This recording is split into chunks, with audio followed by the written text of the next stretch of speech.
Hello and welcome to Ayurveda mentor. इस video में मैं आपको हेल्दियर फूड हैबिट्स के बारे में बताऊंगा। जब हम खाने की बात करते हैं तो हेल्दियर फूड हैबिट्स या हेल्दी फूड हैबिट्स की प्रैक्टिस बेहद ज़रूरी है और इसके बारे में कुछ कंसिडरेशंस है, उन सब का हमें ध्यान रखना बेहद ज़्यादा ज़रूरी है। ये हेल्दी फूड हैबिट्स वाली video to heal and cure programme का एक पार्ट है। टू हील एंड क्योर जो ऑनलाइन कोचिंग प्रोग्राम है, यह आपको आयुर्वेद और योग को अपने प्रैक्टिकल लाइफ में, डेली लाइफ में किस तरीके से आप इम्प्लीमेंट कर सकते हैं और उससे बेहतर स्वास्थ्य को प्राप्त कर सकते हैं। और उसके साथ ही जो लोग क्रॉनिक डिसऑर्डर से पीड़ित है, वे लोग रिकवरी, हीलिंग और क्योर के रास्ते पर आगे बढ़ सकते हैं। इसी प्रोग्राम के अंदर हेल्दी ईटिंग हैबिट्स के ऊपर यह वीडियो है और इसमें मैं आपको बताऊंगा कि बेहद कम समय लेकर आप एक क्विक डिसीजन ले सकते हैं कि यह पर्टिकुलर फूड आपके लिए हेल्दी है या नहीं है। आमतौर से एक चीज सबसे पहले आती है माइंडफुल ईटिंग। आयुर्वेद में इसको कहा गया है कि आत्मस्थ होकर खाइए, यानी कि जब आप कोई भी खाना खा रहे हो तो उस समय आपका ध्यान खाने के ऊपर रहना चाहिए। आपकी जो चेतना है वो शांत हो, अवेयरनेस बिल्कुल शांत हो और जो खाने की प्रक्रिया है उसके ऊपर फोकस होना चाहिए। आमतौर से ऐसा नहीं होता, लेकिन माइंडफुल ईटिंग के कई सारे पहलू हैं। हमें उन सभी पहलुओं का ध्यान रखना होगा। यह तो केवल एक ही पहलू है। आप जानते हैं कि कई बार ऐसा होता है कि हम लोग जंक फूड खा रहे होते हैं, वो अनहेल्दी खाना है। उसके साथ अगर आप उसे माइंडफुल होकर खाए तो क्या वह अच्छी आदत है? डेफिनेटली नहीं। इसी वजह से आपको माइंडफुल ईटिंग के साथ साथ कुछ और चीजों का ध्यान रखना चाहिए जो आमतौर से खाना खाने से पहले की प्रक्रिया है। उनके बारे में अगर आप माइंडफुल होंगे, सचेत होंगे, तो आप हेल्दी ईटिंग हैबिट्स को आराम से अपनी लाइफ में इंप्लीमेंट कर सकते हैं। सो अभी मैंने आपको बताया आप जंक फूड खा रहे हो और तब भी आप माइंडफुल हो सकते हैं, वह वास्तव में गलत होगा। इसलिए हमें खाना खाने से थोड़ा पहले सोचने की जरूरत है। और इस प्रक्रिया में एक सबसे इम्पोर्टेंट पहलू है और आज के टाइम में यह काफी ज्यादा रेलिवेंट है। यह है कि आपको एक डिस्टिंक्शन करना चाहिए। आपको एक फर्क का पता होना चाहिए कि किस तरह का खाना रियल फूड है और किस तरह का खाना फूड लाइक है। वास्तव में आज के टाइम में यह चीज बेहद एक पतली थिन लाइन रह गई है, लेकिन इसके बावजूद मैं आपको कुछ गाइडलाइंस दूंगा जिन्हें फॉलो करके आप आसानी से जान पाएंगे कि यह खाना रियल फूड है या रियल फूड जैसा है। देखने में रियल फूड जैसा लगता है, लेकिन यह भोज्य नहीं है, यह खाने के लायक नहीं है। इस प्रक्रिया में सबसे पहली चीज आती है, जब भी आप कोई पैकेज्ड फूड ले तो सबसे पहले उसके लेबल को पढ़ने की, उसका जो रैपर है उसे पढ़ने की आदत डालिए। यह आदत बेहद ज्यादा जरूरी है। पैकेज्ड फूड आज के टाइम में खास तौर से शहरों के अंदर, छोटे शहरों के अंदर हमारी दिनचर्या का एक हिस्सा बन गया है। आप काफी सारे बच्चों के खाना हो, बड़ों का खाना हो, जो वो सब पैकेज फूड में अवेलेबल होता है, तो हमें इसके बारे में थोड़ा और जानने की जरूरत है। यहाँ पर एक चीज बेहद इंपॉर्टेंट है। अगर कोई नेचुरल प्रोड्यूस जैसे दालें है और गेहूं है या दूसरे ऐसे नेचुरल प्रोड्यूस है, अगर वे किसी तरह की पैकेजिंग में आते हैं तो वो फुल्ली सेफ है। उससे मेरा मतलब यहाँ पर पैकेज फूड से नहीं है।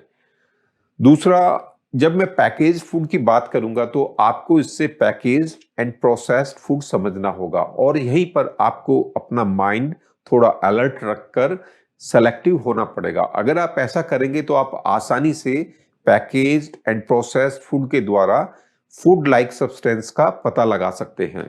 पैकेज प्रोसेस्ड फूड अनेकों प्रकार से आता है। आमतौर से जो भी हम खाने का सामान इस्तेमाल करते हैं, जैसे दाल हो गई, करी हो गई, इडली हो गया, सांभर हो गया, ये सब खाने की चीज़ें भी पैकेज्ड उसमें आती है।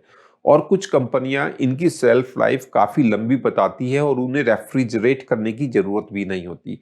जब मैं पहली बार 2011 में नॉर्वे गया तो मैं यहाँ से कुछ सब्जियाँ पैकेज सब्जियाँ लेके गया और उनकी शेल्फ लाइफ काफ़ी लंबी थी। वह वास्तव में काफ़ी आश्चर्यजनक था, लेकिन निश्चित रूप से इस तरह के खाने में वह गुणवत्ता नहीं रहती, उस तरह का प्राण तत्व या वाइटल एनर्जी नहीं रहती।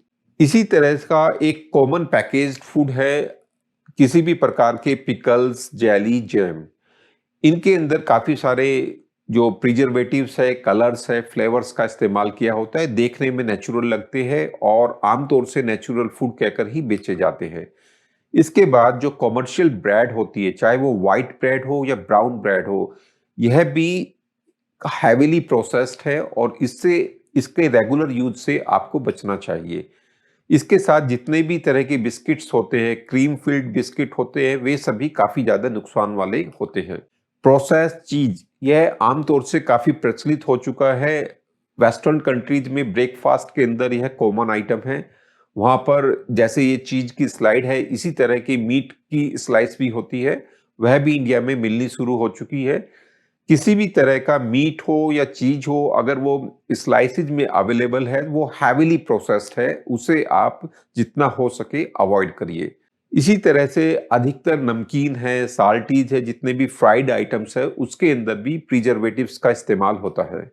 बच्चों के लिए वेफर्स है, जिनके अंदर काफ़ी हैवी मात्रा में कलर्स का इस्तेमाल होता है और क्रीम फिल्ड जो रस्क आते हैं, वेफर्स आते हैं, वो सब बेहद ज़्यादा नुकसानदायक होते हैं, चूँकि उन्हें प्रिजर्व रखने के लिए, उनकी शेल्फ लाइफ को मेंटेन रखने के लिए उनके अंदर काफ़ी ज़्यादा प्रोसेसिंग होती है, कलर्स, फ्लेवर्स और प्रिजर्वेटिव्स का काफ़ी हैवी मात्रा में इस्तेमाल किया जाता है। जितनी भी कमर्शियल आइसक्रीम है जो आप घर में नहीं तैयार करते, वो सब भी प्रिजर्वेटिव से युक्त होती है। आजकल इंडिया में काफ़ी सारे जो processed and packaged meets available है। आप किसी भी सुपर फूड स्टोर में जाएँगे तो उसके अंदर एक सेपरेट डिवीज़न मीट्स या नॉन वेजिटेरियन फूड का होता है। उसके अंदर आप पाएँगे कि काफ़ी सारे जो पैकेज्ड अलग-अलग मछलियाँ हैं, प्रॉन हैं, इस तरह का खाना जो अब से कुछ साल पहले यहाँ पर प्रचलित नहीं था, वो सब लोगों के लिए अवेलेबल है और उसका इस्तेमाल भी किया जाता है। जब हम किसी सुपर फूड स्टोर में जाते हैं तो उसकी जो फूड गैलरी होती है वो बेहद अट्रैक्टिव होती है। उसके अंदर जो भी प्रोडक्ट आपको मिलेंगे, उनकी पैकेजिंग, उनके कलर्स और फ्रंट साइड में उनके क्लेम्स बेहद अट्रैक्टिव होते हैं और उनकी तरफ सभी लोगों का ध्यान जाता है और आमतौर से लोग ऐसा सोचते हैं उन्हें पढ़कर कि यह खाना वास्तव में बेहद हेल्दी है मेरे लिए, पूरी फैमिली के लिए, बच्चों के लिए खास तौर से। तो उस तरह से उनकी पैकेजिंग की होती है, उस तरह के कलर्स यूज़ किए होते हैं, लैंग्वेज यूज़ की होती है और टीवी पर, इंटरनेट पर हम उनके ऐड रेगुलरली देखते हैं। यहाँ पर आपको जब आप किसी भी फूड का उसका लेबल पढ़ेंगे तो 3 चीज़ें बेहद ज़रूरी है। उन तीनों को आपको ध्यान रखना चाहिए। सबसे पहला, आपको उसके क्या इंग्रीडिएंट्स है, उसके अंदर क्या-क्या चीज़ें पड़ी हुई है, उसका ध्यान रखना होगा। मैं यहाँ पर आपको कुछ एग्ज़ाम्पल्स भी दूँगा कि किस तरह के इंग्रीडिएंट्स अवेलेबल है और किस तरह के इंग्रीडिएंट्स होने पे हमें थोड़ा अलर्ट होने की ज़रूरत है। दूसरा, जब आप किसी खाने की बात करते हैं तो उसमें न्यूट्रिशनल इन्फॉर्मेशन या सप्लीमेंट इन्फॉर्मेशन होती है। यह आपको एक मोटा-मोटा आइडिया देती है। इसके अंदर आपको पता लगेगा कि कितना फैट है, कितनी कैलोरीज़ है, कितना शुगर है और कितना सॉल्ट है। यह काफ़ी सामान्य जानकारी है, लेकिन इसका पता होना भी कुछ हद तक फ़ायदा करेगा। इसके साथ आपको मैन्युफैक्चरिंग और बेस्ट बिफोर डेट का देखना ज़रूरी है। आमतौर से फूड प्रोडक्ट्स के अंदर एक्सपायरी डेट नहीं होती, उसके अंदर बेस्ट बिफोर लिखा होता है। वे कुछ दिनों से लेकर कुछ हफ्ते, महीने या 1 साल तक भी उसके अंदर बेस्ट बिफोर डेट हो सकती है। यहाँ पर सबसे ध्यान देने वाली बात ये है, अगर उसी तरह का खाना आप अपने घर में बिना प्रिजर्वेटिव के बनाएँ, बिना किसी एडिटिव के बनाएँ और आप उसे प्रॉपर तरीके से रेफ्रिजरेट करें, तो भी उसकी शेल्फ लाइफ है इतनी लंबी नहीं हो सकती। इस वजह से इस पॉइंट को ध्यान में रखते हुए यह बेहद ज़रूरी है कि फूड कंपनीज उसके अंदर कुछ हैवी प्रिजर्वेटिव्स है उनका इस्तेमाल करती है, जिसकी वजह से उन भोजन के पदार्थों की सेल्फ लाइफ काफी लंबी होती है। यहाँ पर मैं आपको कुछ कॉमन एग्जाम्पल दूंगा, लेकिन एक चीज ध्यान रखने वाली है, मैं किसी भी बड़ी कंपनी के खिलाफ नहीं हूं। सभी अपने नॉलेज के लेवल पे अच्छा काम करने की कोशिश कर रहे हैं, लेकिन मेरा पर्पज आपको एजुकेट करने से है, ताकि आप उन लेबल्स को, फूड लेबल्स को स्टडी करते हुए ये डिफ्रेंशिएट कर सके कि ये वास्तविक फूड है या फूड जैसा है।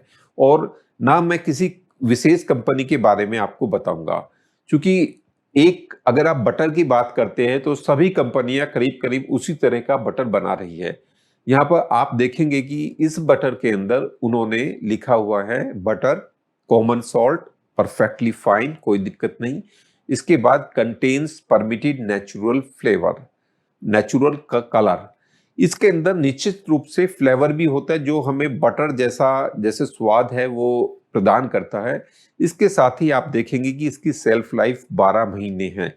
जब हम घर के अंदर व्हाइट बटर, जो घर के अंदर ही दही से आप निकालते हैं, उससे आप रेफ्रिजरेट करके भी रखते हैं तो ज्यादा से ज्यादा कुछ दिनों तक चल पाता है, उसके अंदर खट्टापन आना शुरू हो जाता है। इसी वजह से मेरा मानना है कि इस तरह के जो प्रोसेस बटर है इसके अंदर कुछ और चीजें भी मिलाई गई है, और फूड इंडस्ट्री के अंदर जो लेबल का स्पेसिफिकेशन है वो उतना ज्यादा स्ट्रिंजेंट नहीं है। इसी वजह से उसके अंदर थोड़ा लिबर्टी के साथ कंपनियां इंग्रेडिएंट्स के बारे में लिखती है।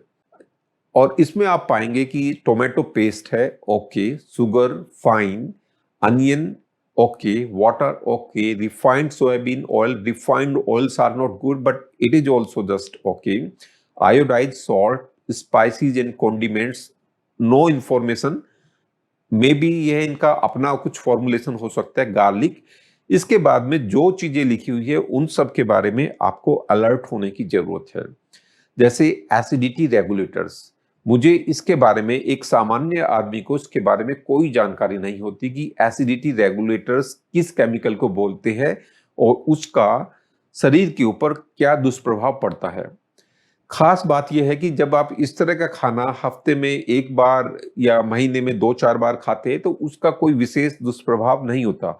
जब आप इस तरह का प्रोसेस्ड फूड अपनी डेली हैबिट में लाते हैं तो ये बेहद नुकसान करता है। इसके साथ ही वे लोग जो 40 प्लस है और जिन लोगों को कोई भी क्रॉनिक बीमारी है, उन लोगों को इस तरह का खाना काफी नुकसान करता है और उनकी पुरानी बीमारी से रिकवरी में, उसकी हीलिंग एंड क्योर की प्रोसेस को वो बाधित करता है। इस वजह से यह जरूरी है बीमार लोगों के लिए या क्रॉनिक बीमारी से ग्रसित लोगों के लिए कि वह इसका ध्यान रखे कि इस तरह के जो एडिटिव्स वाले फूड को वो पूरे तरीके से अवॉइड करने की कोशिश करे। इसके बाद इसमें स्टेबलाइजर्स भी है, प्रिजर्वेटिव्स भी है, एंटीऑक्सीडेंट्स भी है। इन केमिकल्स के बारे में ऐसी कोई इनका नाम नहीं है, इनका इस तरह का डिस्क्रिप्शन नहीं है कि एक आम आदमी उसे समझ सके। ये एक कोड वाली लैंग्वेज है और ये यूनिवर्सल कोड है, ग्लोबली जस्ट इस तरह की प्रोसेस फूड इंडस्ट्री के अंदर फॉलो की जाती है। जब आप ब्रेड की बात करते हैं, चाहे वो व्हाइट ब्रेड हो या ब्राउन ब्रेड हो, तो उसके अंदर आटा होता है। अब से पहले काफी सारी कंपनी केवल मैदा इस्तेमाल करती थी, लोग थोड़ा अवेयर हुए, ब्राउन ब्रेड के अंदर भी वे लोग मैदे का इस्तेमाल करते थे। आप पाएंगे कि आज की तारीख में 100% आटा ब्रेड, 100% होल व्हीट ब्रेड, इस तरह की ब्रेड्स आना शुरू हो गई है। इनके अंदर मैदा नहीं होता, लेकिन और जो आइटम्स होते हैं उन्हें पढ़कर आपको काफी ताज्जुब होगा।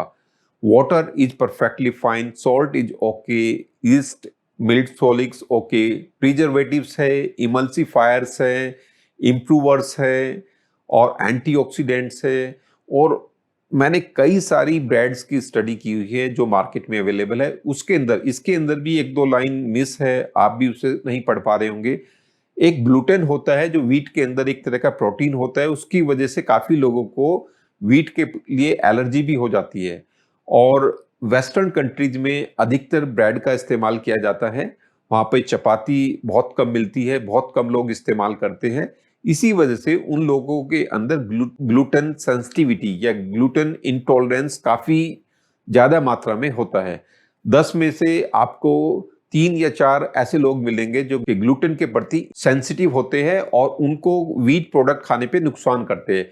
और इसके पीछे जो सबसे बड़ा कारण है, मुझे व्हीट नहीं लगता, वो है ब्रेड्स के अंदर ग्लूटेन की एडिटिव के तौर पर इस्तेमाल करना। जब ब्रेड्स के अंदर हम ग्लूटेन अलग से डालते हैं तो वह ब्रेड को सॉफ्ट बनाता है, उसे च्यू करने में मदद करता है और इस तरह की जो सॉफ्ट ब्रेड है काफ़ी सारे लोग पसंद करते हैं। इस वजह से वेस्ट के अंदर इसके पैरेलल एक ग्लूटेन फ्री फूड की एक इंडस्ट्री खड़ी हो गई है और वो इन्हीं तरह के ब्रेड्स या दूसरे ग्लूटेन फ्री उत्पादों को काफ़ी अच्छी खासी कीमत पर बेचते हैं। और सीलियक डिजीज है, आईबीएस है, आईबीडीज है, इन लोगों को आमतौर से सजेस्ट किया जाता है कि आप ग्लूटेन फ्री प्रोडक्ट्स का इस्तेमाल करें। लेकिन अगर आप एक होल व्हीट की चपाती घर पर खाएंगे तो अधिकतर लोगों को उससे कोई दिक्कत नहीं होती। इसके बाद आप जितनी भी फ्रूट बिवरेज है या फ्रूट जूसेज है उनकी स्टडी करेंगे तो उनके लेबल पे पाएंगे कि मुश्किल से 10 से 20% के अंदर उसके अंदर फ्रूट्स जूस होते हैं या उसका जो कॉन्सेंट्रेट होता है। बाकी सबकी सब शुगर होती है, acidity regulators, preservatives, colours, antioxidants, यह सब मिले हुए होते हैं और इनका भी अगर आप रेगुलर तौर पर सेवन करेंगे तो शरीर को जो मेटाबॉलिक प्रोसेस है उसको नुकसान करेंगे। उसके साथ साथ आप अपनी बॉडी में प्रिजर्वेटिव्स और एडिटिव्स को फालतू में डंप करेंगे। तो जितने भी फ्रूट जूस है, फ्रूट बिवरेज है, इन्हें आपको अवॉइड करने की कोशिश करनी चाहिए, खास तौर से रेगुलर यूज। यहाँ पर आप देखेंगे कि अधिकतर फ्रूट जूसेज में या फ्रूट बिवरेज के अंदर एडिड शुगर बेहद ज्यादा होता है। 20% इसके अंदर फ्रूट पल्प है, उससे केवल 2.5 ग्राम शुगर आपको प्राप्त हो रही है। लेकिन उसे टेस्टी बनाने के लिए, मीठा बनाने के लिए, ताकि बच्चों को काफी अच्छा लगे, इसके अंदर 100 ml के अंदर 13 ग्राम से ज्यादा शुगर मिलाई हुई है। यही इन लोगों की फूड इंडस्ट्री की एक बेसिक ट्रिक है। खाने के अंदर या तो वे शुगर जो डोमिनेट करते हैं, सॉल्ट ज्यादा रखते हैं और फैट या क्रीम्स का ज्यादा इस्तेमाल करते हैं। ये सारी चीजें एक तरीके से एडिक्टिव है और खाने को स्वादिष्ट बनाती है। इस वजह से लोग उनके लिए और बच्चे खास तौर से अट्रैक्ट होते हैं। चॉकलेट सिरप बच्चों का काफी फेवरेट है। आप इसके लेवल को गौर से देखेंगे तो इसमें पाएंगे कि 5% ही एक्टिव कोको सॉलिड्स है, बाकी सब चीनी या दूसरी चीजें हैं। और यह अब काफी महंगा भी आता है और काफी सारी कंपनी इंडिया में इस तरह के प्रोडक्ट्स को अब बना भी रही हैं। और इसी तरीके से इससे जो एनर्जी मिलती है वो उसका 90 to 95% पार्ट केवल शुगर से मिल रहा है। तो इस तरह के चीजों की अपनी कोई न्यूट्रिटिव वैल्यू नहीं होती या उसके अंदर न्यूट्रिटिव वैल्यू बेहद कम होती है। इसी वजह से उनका रेगुलर यूज अवॉइड करना चाहिए। अब टोमेटो सॉस की बात करते हैं। करीब करीब हर घर में ब्रेड्स के साथ, समोसे के साथ, चटनी के बदले हम लोग टोमेटो सॉस का इस्तेमाल करना पसंद करते हैं। जबकि घर में बनी हुई लाल सौंठ या सौंठ की चटनी बेहद अच्छी होती है, उसके अंदर कोई प्रिजर्वेटिव भी नहीं होता। इसके अंदर आपको 29% के करीब टोमेटो पेस्ट है और उसके अलावा थिकनर्स हैं। उसे गाढ़ा बनाने के लिए, वो काफ़ी पतला होता है टोमेटो पेस्ट, उसे उसके अंदर 70% के करीब आप पानी डालेंगे, कुछ मसाले डालेंगे उसके अंदर, तो उसे गाढ़ा बनाने के लिए थिकनर्स यूज करते हैं और आपको लगता है कि बहुत ही गाढ़ी ये टमाटर की चटनी है। वास्तव में जब आप घर पर चटनी बनाएंगे तो इतनी ज्यादा गाढ़ी नहीं होती और इसके इस्तेमाल से काफी सारे फालतू के एडिटिव्स अगेन आप बॉडी के अंदर डंप करते हैं। अब गार्लिक जिंजर पेस्ट की बात करते हैं। कुछ साल पहले तक मैंने इस तरह के उत्पाद इंडिया के अंदर नहीं देखे थे। इंडिया से बाहर काफी सारे लोग जो वेजिटेरियन खाना बनाना चाहते थे वो टाइम बचाने के लिए इस तरह के पेस्ट का इस्तेमाल करते थे। गार्लिक, जिंजर और टोमेटो के पेस्ट का इस्तेमाल करते थे।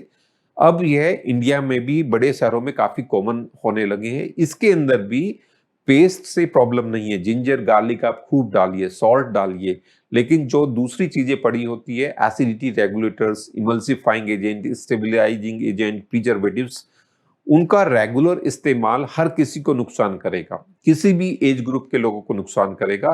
खास तौर से जो किसी क्रॉनिक डिसऑर्डर से रिकवर होना चाहते हैं उनके लिए जब आप आयुर्वेदिक ट्रीटमेंट ले रहे हो या कोई और ट्रीटमेंट ले रहे हो तो उसके लिए एक काफ़ी बड़ा सेटबैक का काम करता है। आपको जो पॉजिटिव एक तरफ आप आयुर्वेदिक ट्रीटमेंट से थोड़ा पॉजिटिव हेल्थ की तरफ मूव कर रहे हैं तो ये चीज़ें आपको नीचे की तरफ ड्रैग करते हैं और बीमारी से रिकवर होने में ज़्यादा लंबा टाइम लगता है।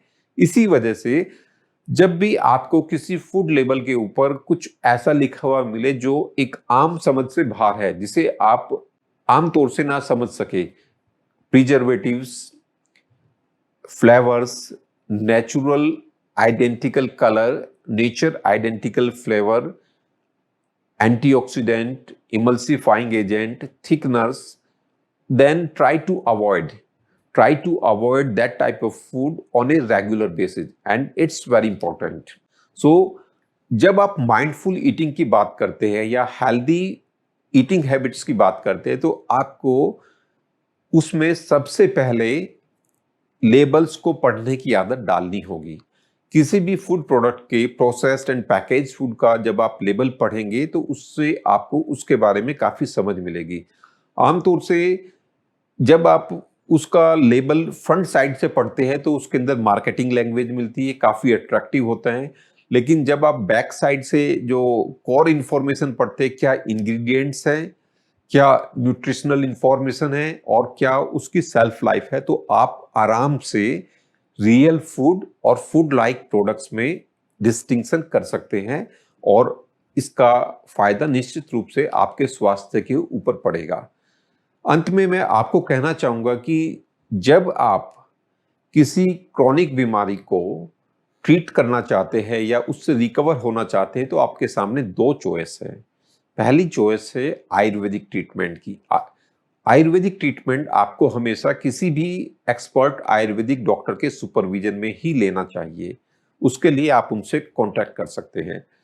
आयुर्वेदिक ट्रीटमेंट को सक्सेसफुल बनाने के लिए या उससे रैपिड रिकवरी आपको प्रोवाइड कर सके, ऐसा करने के लिए बेहद जरूरी है कि आप आयुर्वेद और योग की जो विजडम है उसे अपनी डेली लाइफ में इंप्लीमेंट करना शुरू करें।